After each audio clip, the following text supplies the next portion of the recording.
Om Sadashiva Samarambam Shankaracharya Madhyamam Asmadacharya Paryantam Vande Guru Paramparam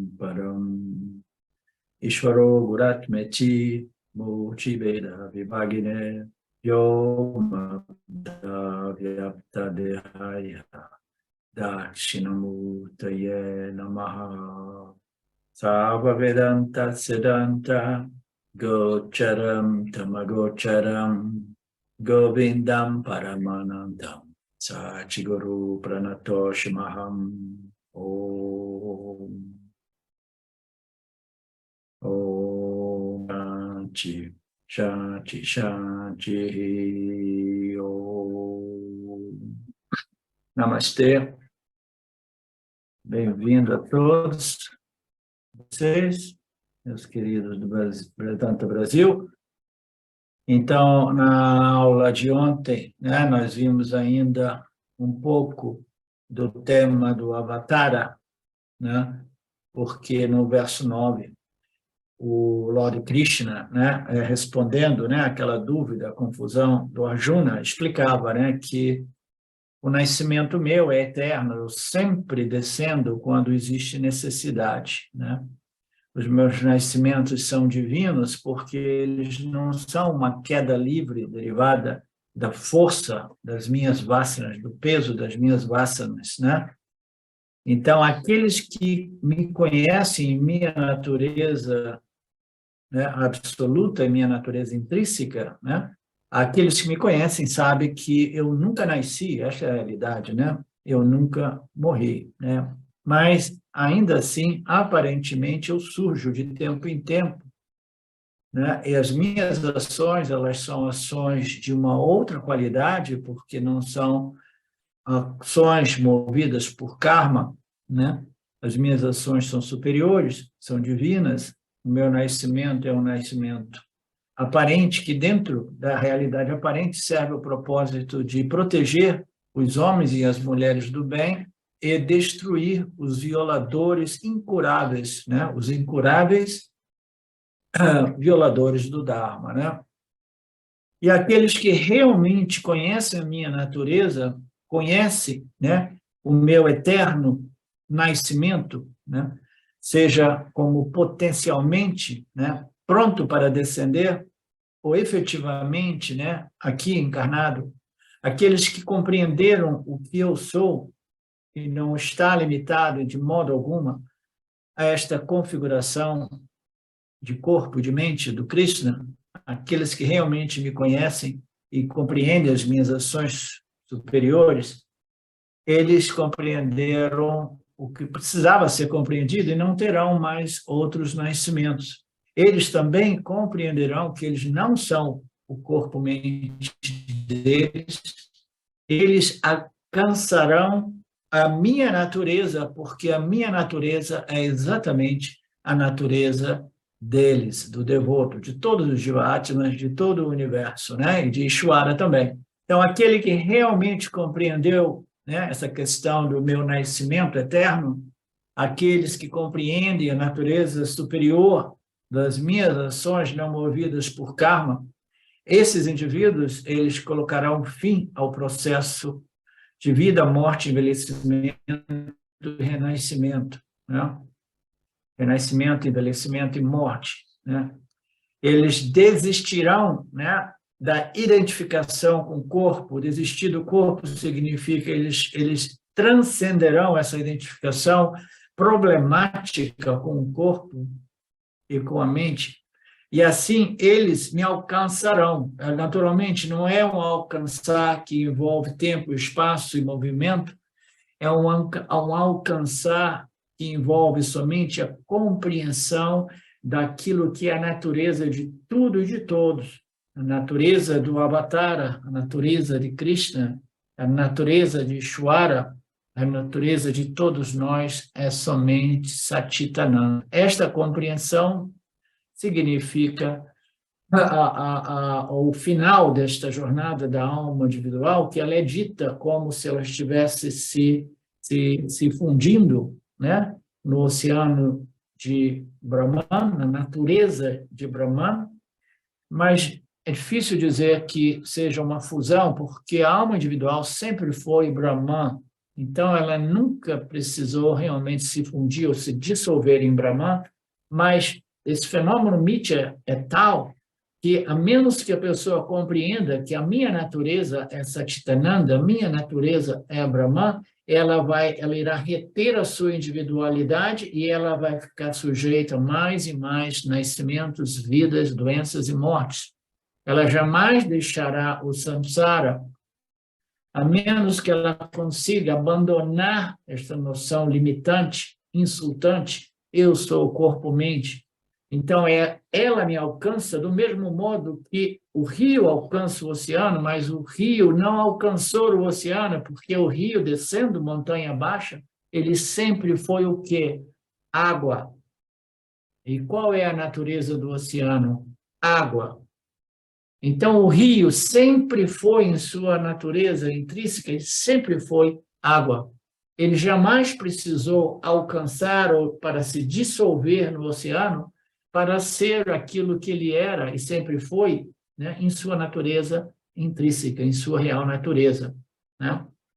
Então, este alcançar precisa ser considerado não como um objetivo que envolve movimento, tempo, espaço e esforço. Ou se nós quisermos dizer que existe um esforço, qual é o esforço que existe para transformar a natureza do rio na natureza do oceano?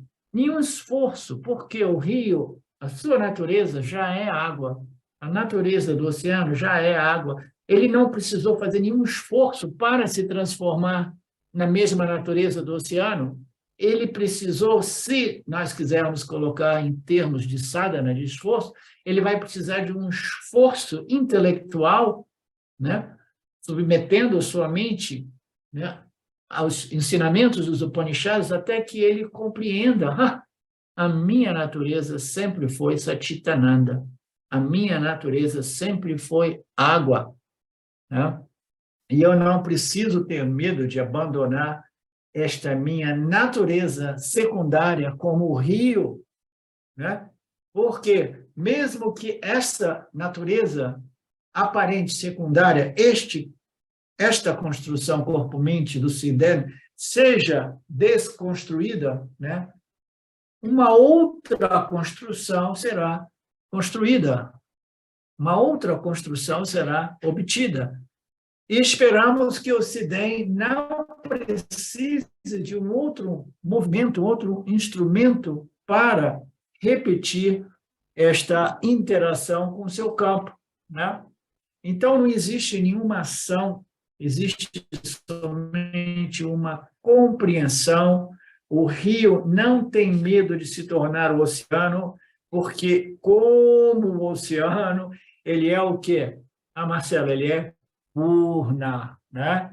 Ele é a totalidade, ele é imenso, ele é inteiro, ele é completo. O oceano, no contexto vedântico, tem o simbolismo de Purna, de plenitude, né?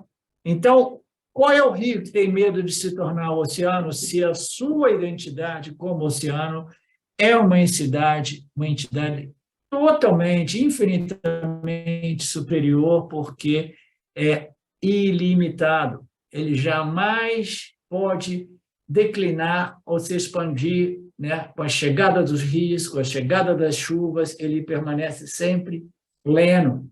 Então, por que temer a perda desta entidade aparente, inferior, chamada o corpo-mente, se você tem a possibilidade de assumir a sua identidade superior? Não, eu quero assumir a minha identidade superior, mas eu quero voltar de novo, e de novo, e de novo, e de novo.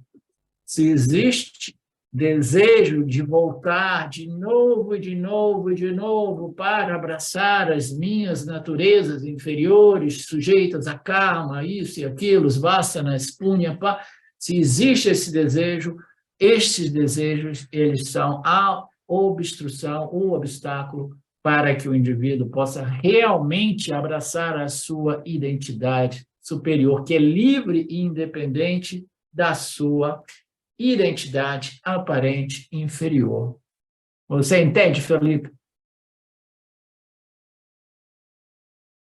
Com a minha mente dominada pelo desamparo e com meu intelecto, Arjuna disse: me ensine, eu estou iludido, a minha mente está confusa, eu não sei se é dármico ou adármico combater este exército inimigo, né, no qual diversas pessoas do bem se encontram, né? Eu estou paralisado, né, sentimentalmente, emocionalmente confuso, intelectualmente iludido. Eu te peço, me ensine realmente o que é melhor para mim e o que é melhor para a sociedade. Eu sou o seu discípulo, eu estou em suas mãos, eu me rendi a você. Foi aquela passagem do verso 7 do capítulo 2, que é o que deu origem ao Bhagavad Gita.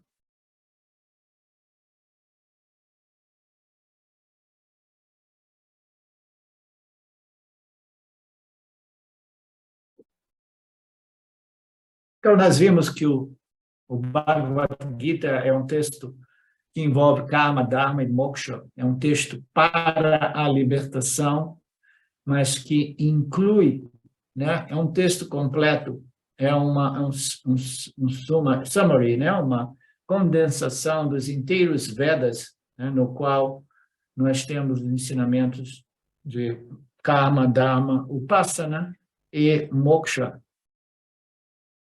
Nós vimos que, para aqueles com uma inclinação mais devocional, eles podem permanecer devotos de Ishvara, devotos de Krishna, até que eles compreendam, mas sempre com uma mente, né, investigativa, buscando compreender de modo mais profundo possível a natureza de Ishvara, a natureza de Krishna. Então, você reconhecer Deus, né, significa uma forma de libertação, né? A natureza de Deus, Ishvara Svarupa, irá libertar o devoto se você conhecê-la, mas se você conhecer o Namarupa daquele avatar, o Namarupa daquela divindade, você estará em dualidade, né? Com uma atitude devocional que tem o seu papel, o seu propósito no processo de desenvolvimento, né, de cada indivíduo, mas ainda assim não produz a libertação, produzirá a púnia.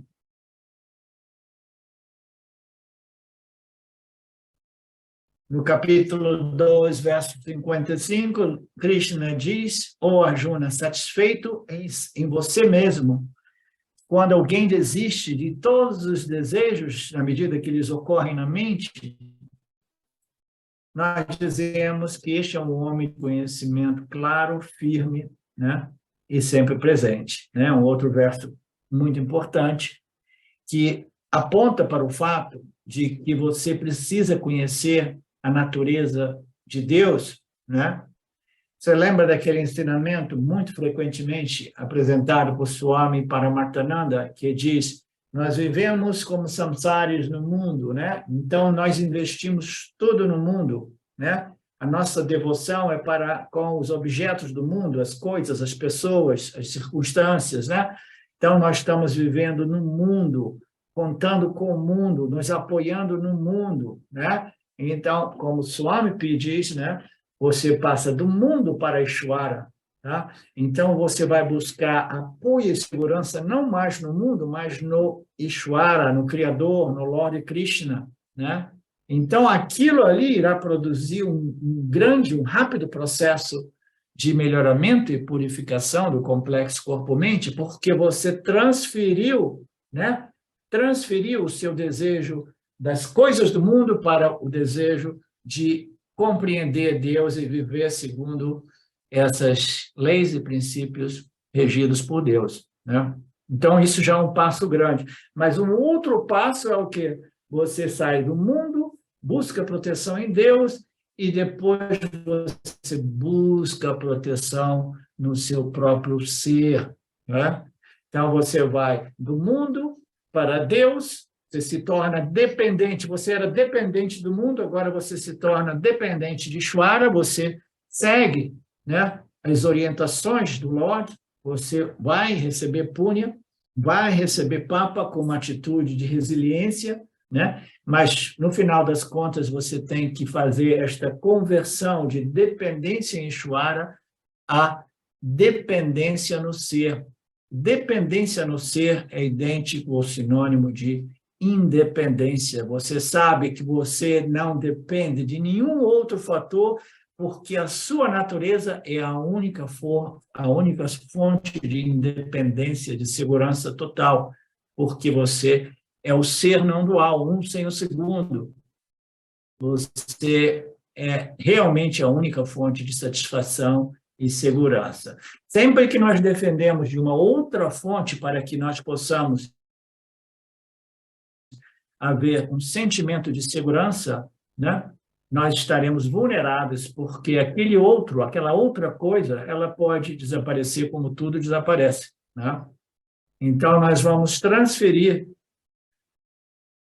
do mundo para Ishvara e de Ishvara nós transferimos para o eu, para o ser. E aqui o Lord Krishna fala exatamente, se mantenha feliz e satisfeito em si, por si, né? Desista de todos esses resíduos de ignorâncias que ocorrem na mente, que te dizem que você encontrará a satisfação, a paz, né? E a plenitude lá fora, né? Todos os objetos de objeto, você desiste, você simplesmente diz não, obrigado. Então, este indivíduo é uma pessoa de conhecimento firme, né? Porque ele compreendeu aquilo que é mais importante do que a compreensão da natureza de Deus. Compreender a natureza de Deus é importante, a menos que você compreenda que a sua natureza é igual, idêntica à natureza de Deus. Aí você já não é mais dependente de Deus, você é independente de Deus, ok? Ou você é autossuficiente. Você não depende de nenhum outro fator.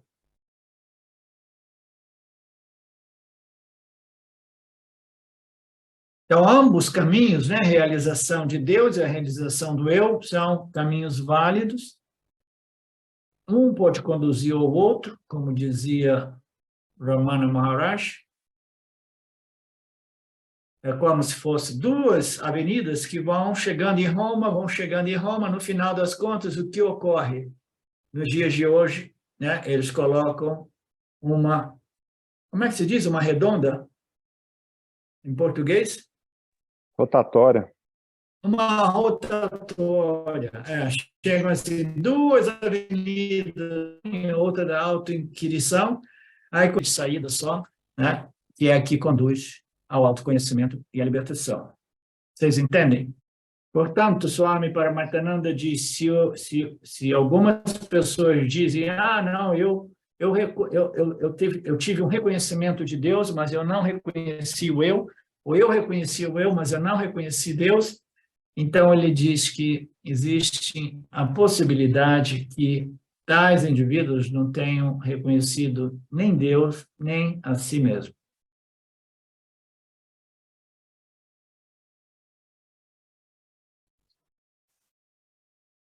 Portanto, Krishna diz brilhantemente, suponha que uma pessoa saiba, perceba, compreenda meu nascimento, né? Compreenda a verdadeira natureza do Avatara, e a verdadeira natureza, qual é? A natureza do Avatara é Satchitananda, como nós sabemos.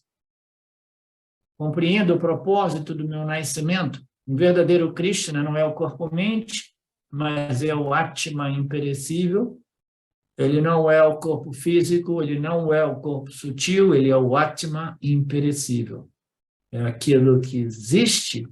A lei por trás do corpo, né? A lei por trás significa, tem uma conotação de espaço e movimento, e localização, mas não é isso. É aquilo que é o substrato de todos os shariras, de todos os três corpos, né? Este é o verdadeiro Rama, este é o verdadeiro Krishna, e este é o verdadeiro Siddhem. né, aparecendo como o Namarupa de Siddhem.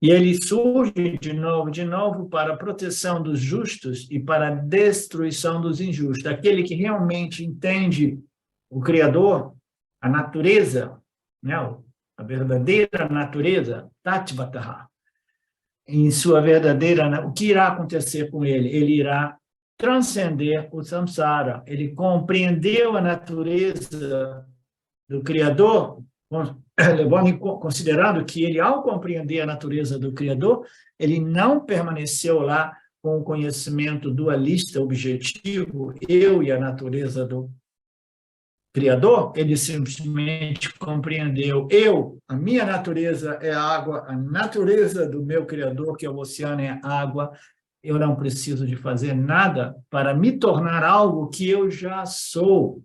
O que acontecerá com a pessoa que compreende realmente a minha natureza como idêntica à sua? Ele estará livre do samsara, livre da morte, livre do renascimento.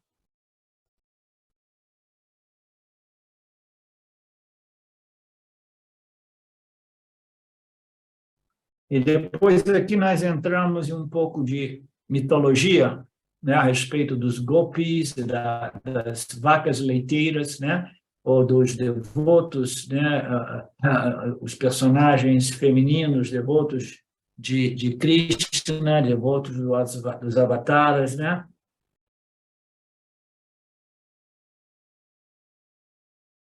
Aquelas mulheres que, né, tiravam leite, o leite tem todo um simbolismo por trás disso, né? E eles amavam Krishna, né? Então, eram devotos de Krishna.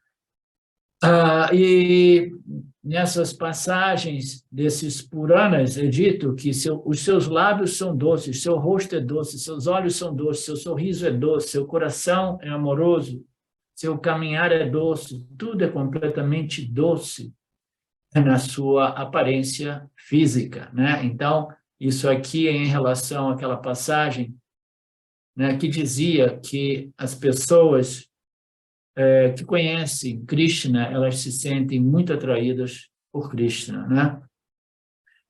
Tudo isso é maravilhoso. Todo esse bhakti, né, é importante no processo. Quando Krishna era uma pessoa, ele tinha também os seus problemas como pessoa. E sempre que ele aparecia, quando Krishna era uma pessoa, as pessoas... Peraí. Tudo isso é maravilhoso, esse bhakti é necessário. Quando Krishna era uma pessoa, elas também tinham problemas. Os devotos de Krishna, eu penso. Quando Krishna aparecia, os devotos, né? Os devotos, eles ficavam muito felizes, né? Que é o conceito dos gopis, né? Ficavam felizes. E quando Krishna desaparecia, eles ficavam tristes, né? Então, ali, ó, aparece imediatamente, né, uma indicação de dependência da forma física do Lord, né? Então, os devotos, eles são amantes, né? Eles acham que na presença do Guru, na presença do Avatar, né, eles bebem deste leite, né, sagrado, né, e eles também permanecem, né, com uma sensação de doçura no coração, na mente, né, somente através desta apreciação, né, deste ser, que é o néctar de doçura, né? Então, tudo isso é lindo, maravilhoso, né? Mas cria uma dependência. Depois eles choravam quando, né, quando o Avatara não estava mais ali.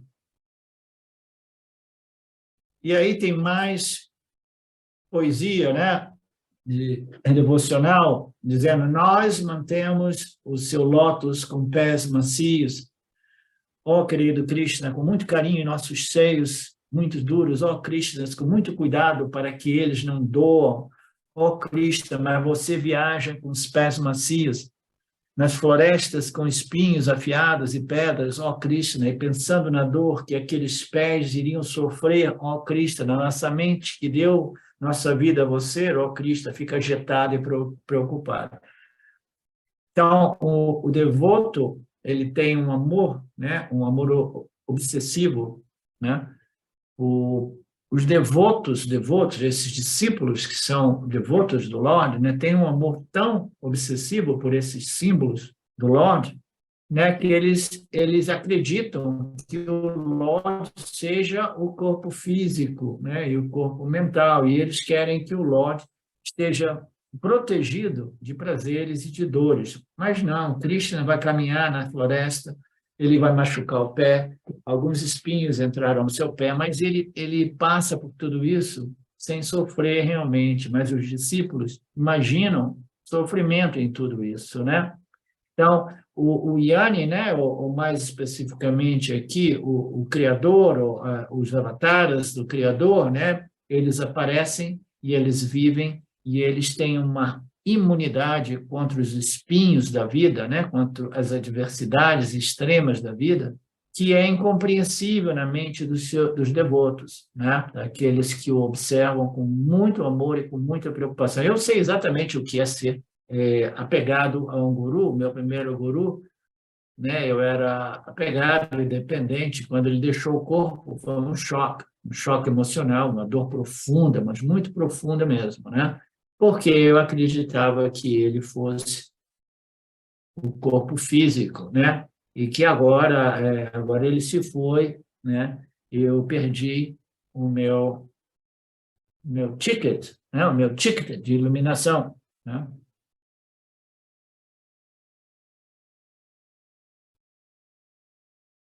O sábio Suka disse: o rei assim cantou as golpes com grande desejo e voz lamentosa em um tom bonito.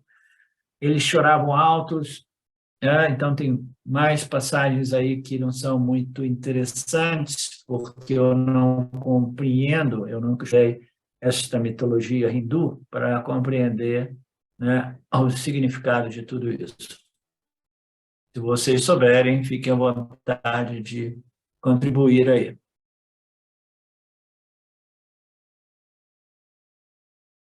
Krishna, agora sabemos que você realmente você não é o filho do Gopika. Quem é o verdadeiro Krishna? Né? Satchitananda, consciência. Né? Você é esta consciência ilimitada, consciência pura, aquilo que está pervadindo, permeando todos os corpos, vivificando todos os corpos, aquilo que está, entre aspas, atrás ou além, né? É o substrato de tudo que existe no manifesto. E por que você tomou este corpo? Você apareceu aqui, né? Para salvar o mundo. Ô Senhor, você é o nosso Salvador. O Senhor é o nosso Salvador, o nosso amigo, né? A gente vê esse conceito muito vivo, né, em quase todas as religiões do Avatara, que deve retornar para nos salvar desta grande dificuldade do Kali Yuga, né?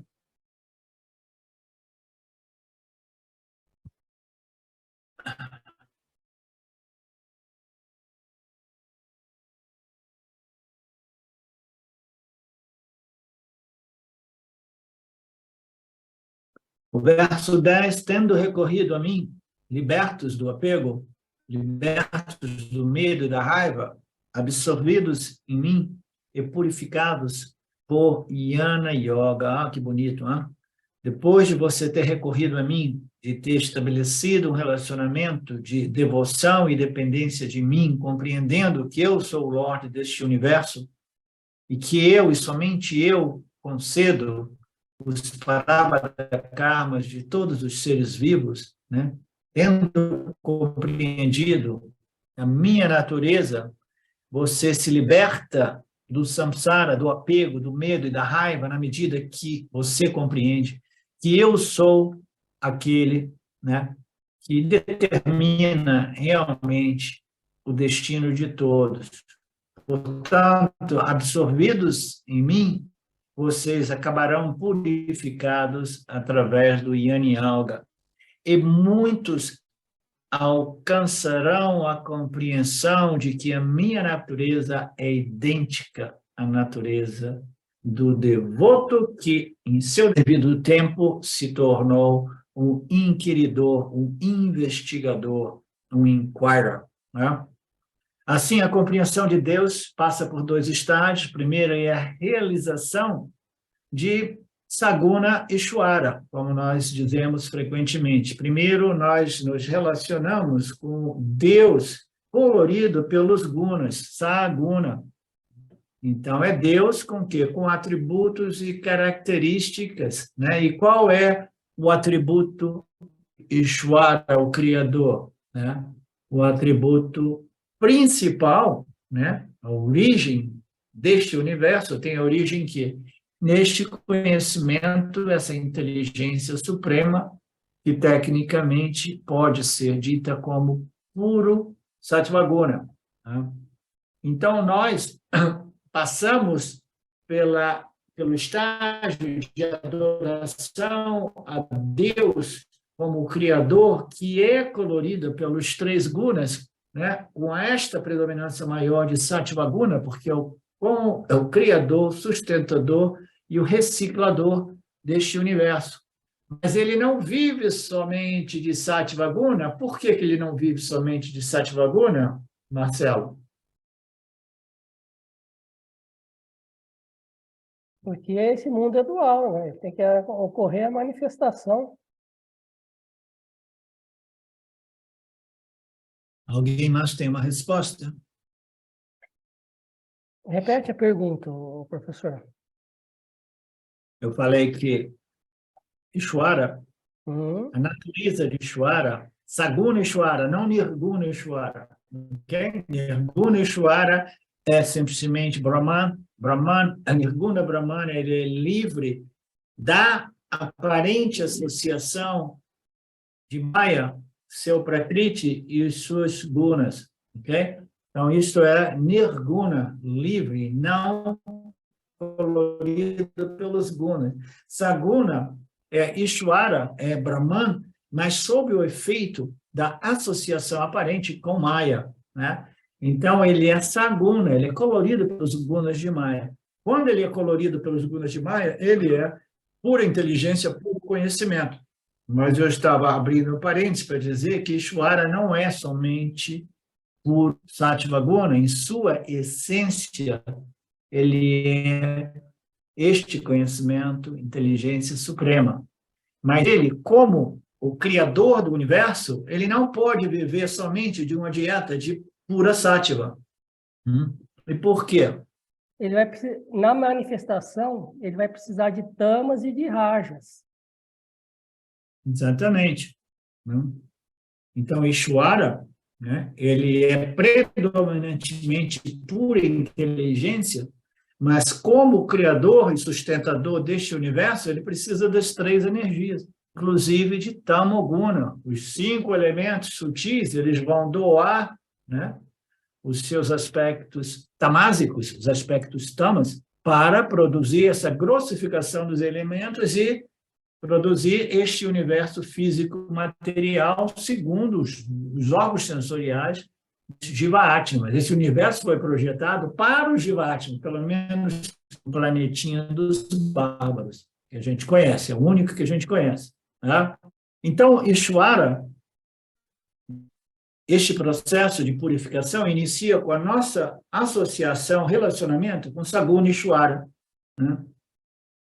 E ele tem características diversas. Ele é pura inteligência, mas ele tem outras características, né, de acordo com os desejos de cada Jiva-Atma. Jiva-Atma que as coisas, ele vai lá, ele mistura os elementos, né, configurados pelas três energias, e aí vai produzindo, remoldando este campo dármico para propiciar aos Jiva-Atmas uma experiência de dualidade que possa conduzi-los à compreensão da natureza não dual de tudo isso.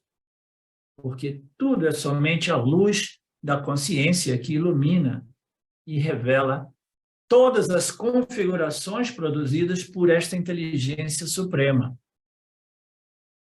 Então, nós passamos por esta associação com Saguna Ishvara, mas que não seja um fim, mas que seja um meio para que eu possa me associar o conceito de Ishvara livre de qualquer característica, qualidade ou atributo. Nirguna Ishvara.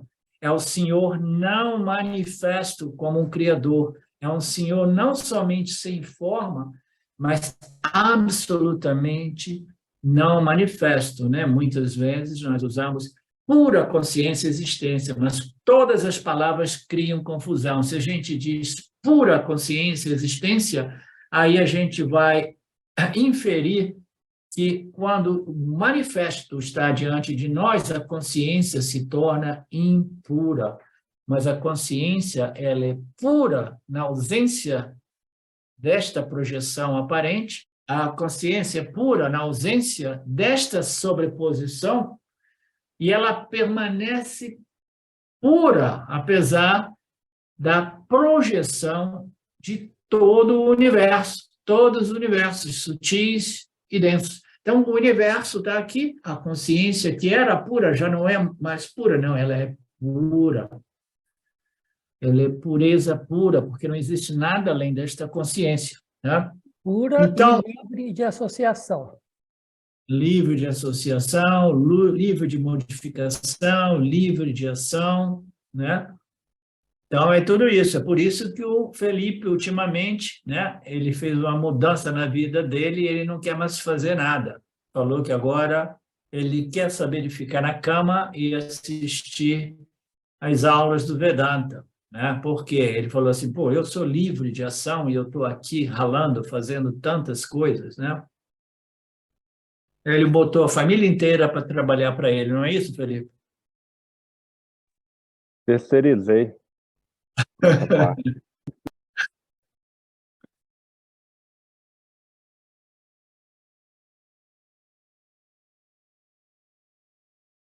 Então, esses dois estágios, nossa compreensão a respeito de Saguna e Nirguna Ishvara. Mesmo a compreensão de Saguna Ishvara, nós apresentamos dois estágios, isso é importante, nós vimos esse tema diversas vezes no passado, dois estágios a respeito desta associação minha com Saguna Ishvara.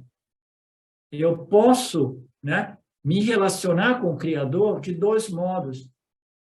Fundamentalmente, um modo como um Karma Yogi, que é um investigador da natureza de Ishvara.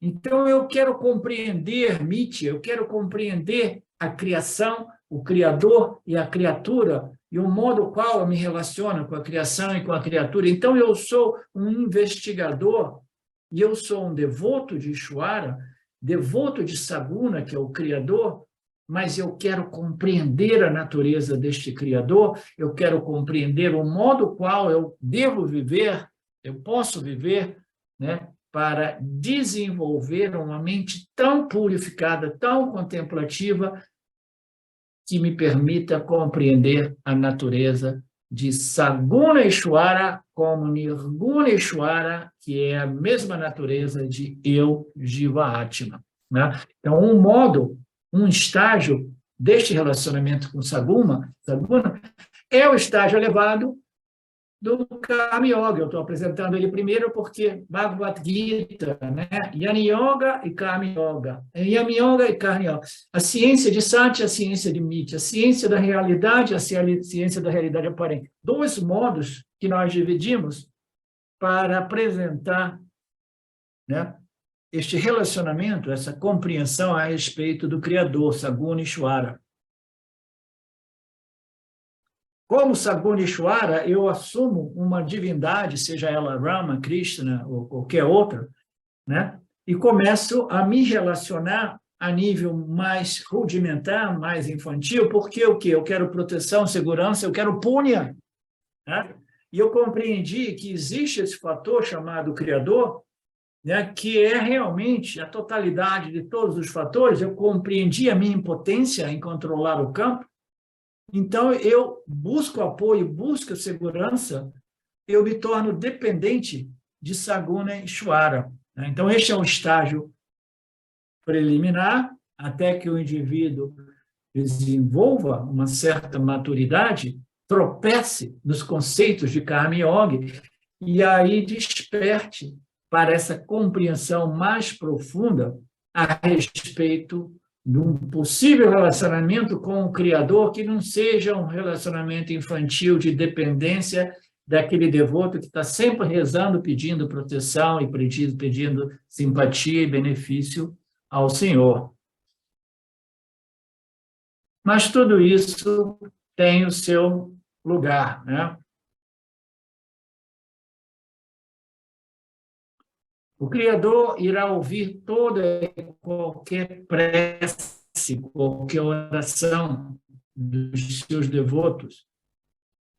O Criador foi apresentado nesse parágrafo, mais ou menos, né?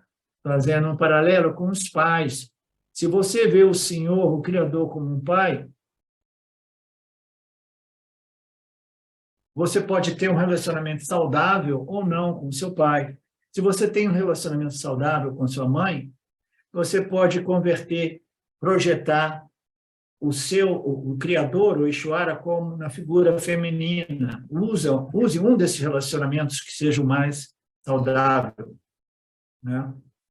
Os pais, em relacionamento com seus filhos, se for um relacionamento saudável, né, esse relacionamento irá propiciar o crescimento das crianças. E aí os pais vão dar aquilo que as crianças queiram, né? Vai conceder os desejos das crianças moderadamente, com determinados limites, né? Em função das possibilidades dos pais, né? Mas jamais, né, negando tudo, ou jamais dizendo, não, você não deveria ficar pedindo para mim comprar esse balão de gás porque você fura ele depois de 2 minutos. Os pais irão compreender que uma criança, naquela idade, ela quer um balão de gás porque ela não tem o valor por outras coisas ainda, mas irá crescer. Então, o devoto infantil, ele quer segurança, ele quer proteção, ele quer simpatia, né? Ele quer púnia, benefícios materiais, e o pai, que é Ishvara, vendo o estágio de desenvolvimento daquela criança, diz, tudo bem, você quer isso? Tá? Cuidado com aquilo que você me pede. Tá? Mas eu vou conceder os seus desejos, desde que você peça, mas haja simultaneamente. Como nós sabemos, a melhor oração é uma ação em harmonia com o meu objeto de desejo. Aí eu coloco uma ação em harmonia com o meu objeto de desejo, e aí eu faço a minha oração para Ishvara, e Ishvara vai dizer, tudo bem, eu ficaria mais feliz se você quisesse Dharma e Moksha, mas já que você ainda quer uma casa nova, um relacionamento novo, um emprego novo, um status social melhor, você ainda quer tudo isso, né? Eu vou conceder a você, mas lembre-se, você precisa agir em harmonia, alinhada com o seu objetivo. E não somente isso, diz o pai, você deve seguir o seu objetivo seguindo o Dharma, seguindo as leis e as regras, sem trapacear. Você não pode trapacear.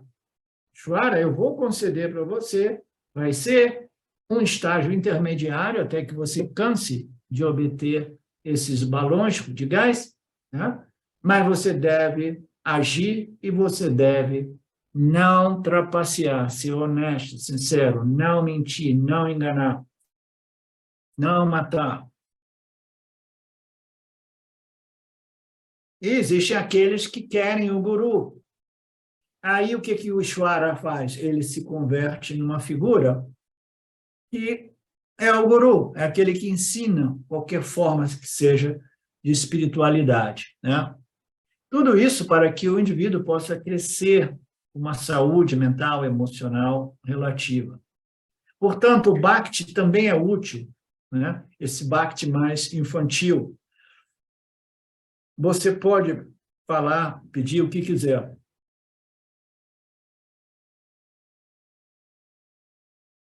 Pode se fechar no quarto e falar com Deus, reclamar tudo que você tem que reclamar e pedir o que você quiser ao Criador. Seria mais interessante se as pessoas, antes de pedir alguma coisa, né, externassem as reclamações. Né? Ó, Shwara, eu estou chegando aqui para fazer uma oração, eu quero pedir muitas coisas, eu tenho uma lista grande, mas antes eu tenho uma lista maior ainda de reclamação. Né? Se as pessoas conscientemente reclamassem da vida, sabendo que elas estão reclamando do Criador, reclamando de Shwara, talvez aquilo permitisse as pessoas pararem de reclamar da vida. E cada momento de reclamação é uma reclamação dirigida a Ishvara. Não é assim, Luciano? Você concorda comigo?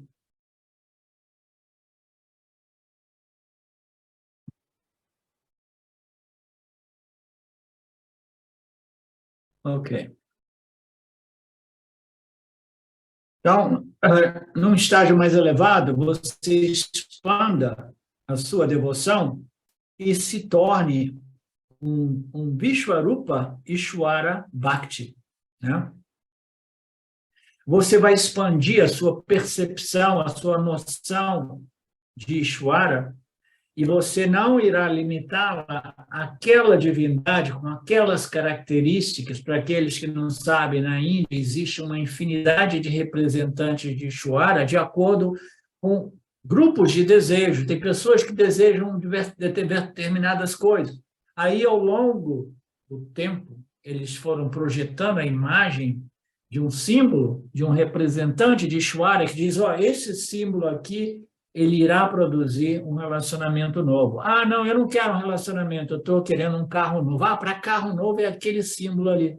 A Sarasvati vai te dar um carro novo. Existe uma infinidade de símbolos que são projeções da mente humana devido aos seus desejos. Né? Então, gradualmente, você vai se tornar um Karma Yogi, vai expandir a sua mente e você vai ser devoto de Ishvara exatamente como um Karma Yogi. É aquilo que vê Ishvara em tudo, compreende que o universo manifesto é a manifestação desta inteligência, e esse universo vivo, dinâmico, ele é regido por leis e princípios que precisam ser observadas e respeitadas. Você compreende? Se você não observar e respeitar, você irá sofrer e fará sofrer. Né? Então, você cresceu, você começa a ser um devoto que já não requer uma imagem aqui e ali para fazer a sua prática devocional de gratidão pela oportunidade. Você vê a vida como uma expressão do Criador, uma escola que nos foi concedida para que possamos desenvolver e crescer. Neste ponto, o Criador já não tem uma forma limitada, mas ele é visto primeiro como todo o universo, né? E ainda mais, num outro nível, vamos nos manter ainda no Saguna. Você vê Ishvara como uma manifestação de tudo, né? Então, quando você vê uma árvore, você diz, Namarupa, Namarupa é uma árvore. Mas por trás da árvore, o que eu vejo? Eu vejo Saguna Ishvara, o Criador, a inteligência que, né, configura essa infinidade de fenômenos, objetos, né? Num nível mais profundo ainda, eu vou rejeitar o Namarupa da árvore, eu irei rejeitar que a árvore é pura inteligência e eu vou assumir a real natureza da árvore como Nirguna Ishvara, porque tudo é somente Satchitananda, pura consciência e existência de natureza ilimitada. Você compreende, Marcelo? Assim como quando o Jiva sonha, ele projeta tudo, é tudo uma projeção da mente do Jiva. Um sonho de Brahman. É o sonho de Brahman, este universo. Então, todos nós passamos por esses estágios, né? Deus limitado numa imagem, né? Depois Saguneshwara como a totalidade do manifesto e depois Nirguneshwara como a essência, o substrato do universo que compreende esses dois, né? Esses aspectos de Saguneshwara. Saguneshwara pode ser visto como a inteligência, a causa eficiente e inteligente de tudo, mas através de rajas e tamas ele pode ser visto como a manifestação. Você resolve a manifestação física na causa eficiente e inteligente, a causa eficiente e inteligente você resolve em Brahman, em pura consciência, né? E o mesmo precisa ser feito do ponto de vista micro do corpo-mente do Jiva-Atma, né? Eu resolvo esse corpo-mente em Ishvara, o meu Criador, e imediatamente eu resolvo, né? Eu resolvo esta onda no oceano, mas porque eu sou uma pessoa do Vedanta Brasil, eu irei resolver o oceano na água. Agora eu tenho a minha natureza é a água. Isso significa dizer que a minha natureza e a natureza do oceano é a mesma. Eu resolvo a minha natureza como Jiva-Atma na natureza de Ishvara, ok? E dali eu resolvo a natureza de Ishvara, puro Sattvaguna, colorido com alguns toques, né? Touch de Rajas e Tamas. Eu resolvo tudo isso em Brahman. Todos nós passamos por esses estágios, todos nós em nosso caminho para o autoconhecimento. Uma devoção formal, Saguna Bhakti, né? Quando uma pessoa cresce em maturidade, ela gradualmente cresce, assim como uma criança cresce e abandona os balões de gás. A gente, enquanto devotos infantis, a gente pede, as nossas orações, as nossas expressões são daquele pidão. E depois, na medida que nós crescemos, até mesmo no âmbito de Saguneshwara, as nossas preces são expressões de quê? Gratidão, Senhor. Gratidão, Senhor. Gratidão.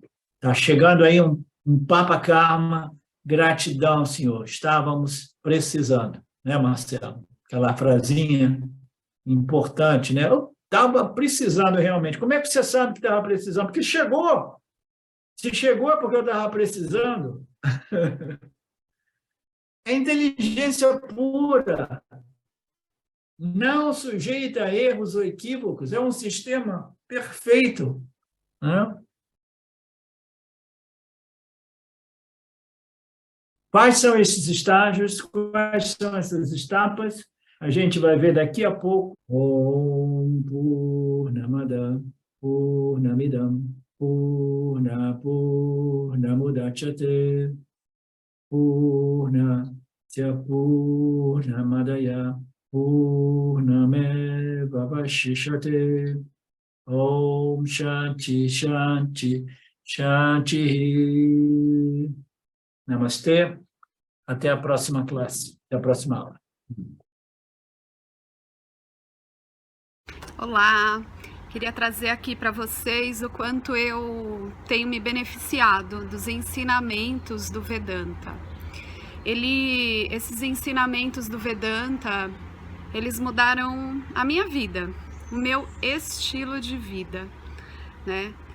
A partir de uma compreensão sobre Jagata, o mundo, sobre essa pura inteligência, Ishvara, sobre o Jiva, né? A mente, o funcionamento, sobre a aplicação do Karma Yoga diariamente na vida, o quanto isso beneficia a purificação da mente, né? Para poder daí acessar aquilo que é mais valioso. Aliás, eu diria sem valor inestimável, né? Uma riqueza profunda, que é a compreensão sobre os ensinamentos de Satya, a consciência, a existência ilimitada que sou. Bom, eu sou uma aluna de Vedanta, desse grupo, Vedanta Brasil, que iniciei a jornada, estou no começo da jornada, mas essa jornada seria impossível sem o apoio diário de um professor qualificado, o professor Arlindo Nagar, nosso professor, que dedica a sua vida, que dedica as batidas do seu coração exclusivamente para o ensino do Vedanta. Ele gosta de usar a frase, o coração que se doa recebe. Então ele é esse coração que doa. E aí a minha pergunta e o meu convite é: e você? Tem se beneficiado também dos ensinamentos, da compreensão, da clareza desses ensinamentos que são trazidos para nós? Sim? Se sim, o coração que doa recebe. Então o convite é: se você se beneficia, você pode também fazer uma doação. Essa doação, ela é necessária, apropriada, para a manutenção, né, desse ensinamento vivo diariamente para nós. E é um convite para que a gente possa nutrir esse grupo com o dar e o receber.